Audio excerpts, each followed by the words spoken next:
आपने देखा होगा कि अधिकतर एनजीओज जो करते हैं काम या विभाग काम करता है वो कहते पेड़ लगाओ, पेड़ लगाओ। अगर क्यों नहीं उसे कमेंट करते कि पूरे देश में लाशें जलाई जाती हैं और लाशें जलती हैं तो कार्बन डाइऑक्साइड निकलता है, कार्बन मोनोऑक्साइड निकलता है और कार्बन जलता है, नहीं ऑक्सीजन जलता है, खपत होती है। ये तो उल्टा हुआ।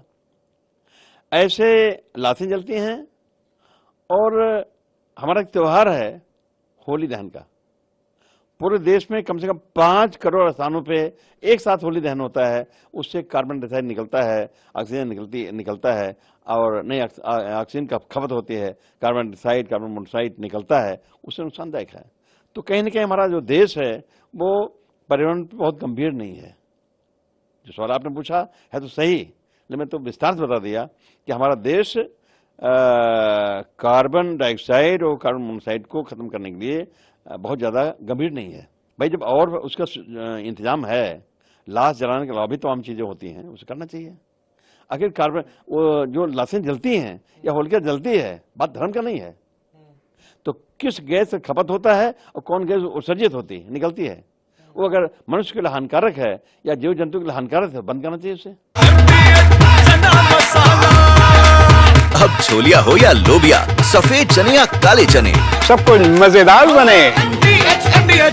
देखिए ये बात सही हो सकती है, लेकिन जो मामला धर्म से जुड़ा हुआ मामला है उस पर न टिप्पणी की जा सकती है, न उसे रोका जा सकता है।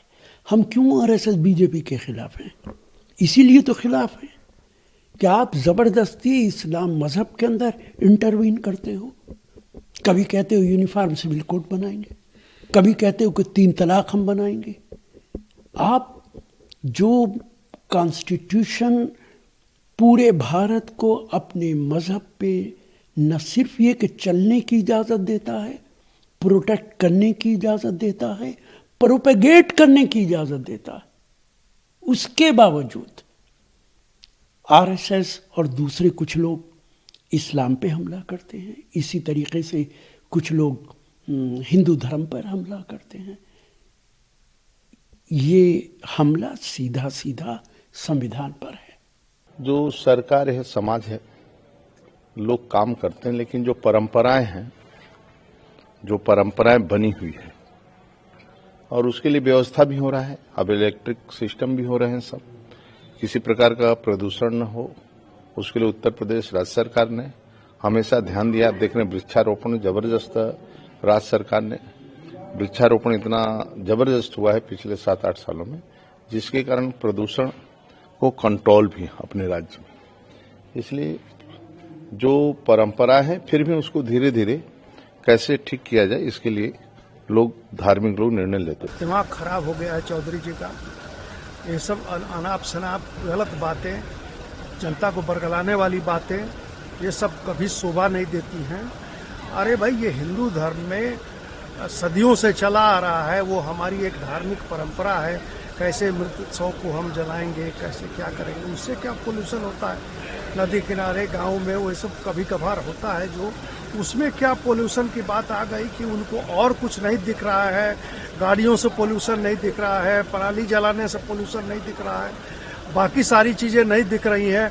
उनको ये कहिए कि किसी तरह हिंदू धर्म पर एक अटैक करना है, इसलिए कुछ ना कुछ बोल दिया, अनाप शनाप बोल दिया। ये बहुत दुखद बात है कि ऐसी ऐसी बातें लोग।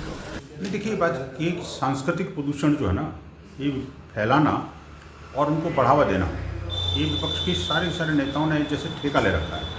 अभी देखिए कि जो कथित नमाजवादी पार्टी, जिसको मैं कहता हूँ, जो समाजवादी अपने आप को कहते हैं, जो नमाजवादी पार्टी के नाम से जाने जाते हैं, वो नेताजी कहते हैं कि हिंदुओं के समुदाय से प्रदूषण फैलता है। दूसरी तरफ जो है, एक जो बंगाल के उन्हीं के जो अलायंस हैं, वो कहते हैं कि भाई जो राम हैं वो तो मुसलमान हैं। और तीसरी तरफ उसी दिन वही जो हैदराबाद के भड़काऊ भाईजान हैं, वो एक नई शगुफा छोड़ रहे हैं कि मुंबई के अंदर क्या मुसलमान मेयर नहीं हो सकता क्या। इन तीनों को समझ में नहीं आता कि आखिरकार अब अफजल खां की बारी गई। अफजल खां का शासन अब भारत के अंदर नहीं आ सकता। और जो लोग भगवान राम को मुसलमान कहते हैं, उनको ये समझना चाहिए कि उन्हीं मुस्लिम जिहादियों से लड़ते हुए हमें 500 साल बीत गए। भगवान श्री राम का भव्य मंदिर नहीं बन पाया और आज उसको मुसलमान बता रहे हैं।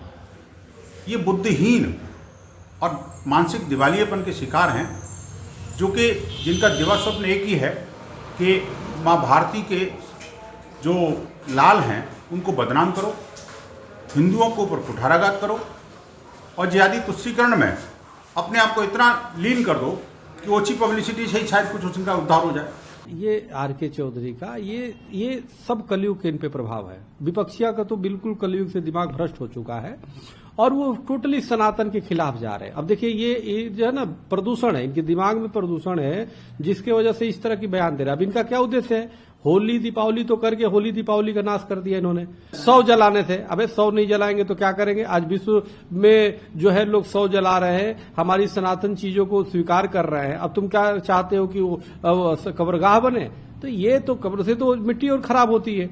सवाल ये है कि जलाने से तो पंच तत्व में शरीर वो हो जाता है और शुद्ध हो जाता है।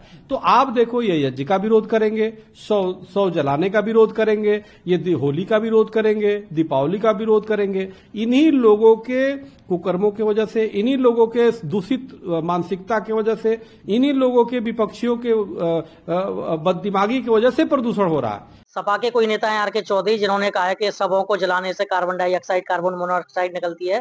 तो थोड़े कम पढ़े लिखे और पढ़ के आइए।